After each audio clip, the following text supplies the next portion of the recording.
नमस्कार दोस्तों, हिंदी परिचय में आप सभी का स्वागत है और आज का हमारा विषय है आत्म परिचय।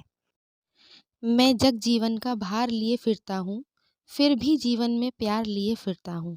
यहाँ जो कवि हैं हरिवंश राय बच्चन, उनकी जब पहली पत्नी जिनका नाम श्यामा था, वह मर गई थी, तो उसके बाद जो उन्होंने महसूस किया, उसका ही वर्णन यहाँ किया जा रहा है कवि के द्वारा।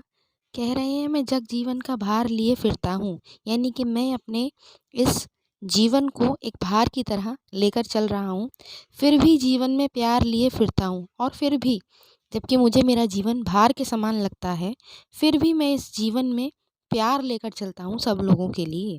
कर दिया किसी ने झनकर जिनको छूकर, मैं सांसों के दो तार लिए फिरता हूँ।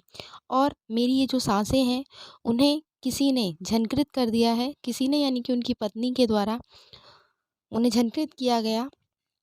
और जैसे जब कोई वीणा पर अगर हम हाथ या उंगलियां फेरते हैं, तो उनके तारों से जो ध्वनि निकलती है और मन आनंदित हो जाता है, ठीक ऐसे ही हरिवंश राय बच्चन जी की पत्नी जब तक उनके साथ थी, तब तक क्या था कि उनके जीवन में प्रसन्नता ही प्रसन्नता थी। तो इसीलिए कहा जा रहा है कि कर दिया किसी ने झनकृत जिनको छूकर, यानी कि मेरे इन सांसों को किसी ने छूकर झनकृत कर दिया। उन दोनों तारों को मैं लिए हुए फिरता हूँ, या कहें कि मैं अपने जीवन को लेकर चल रहा हूँ।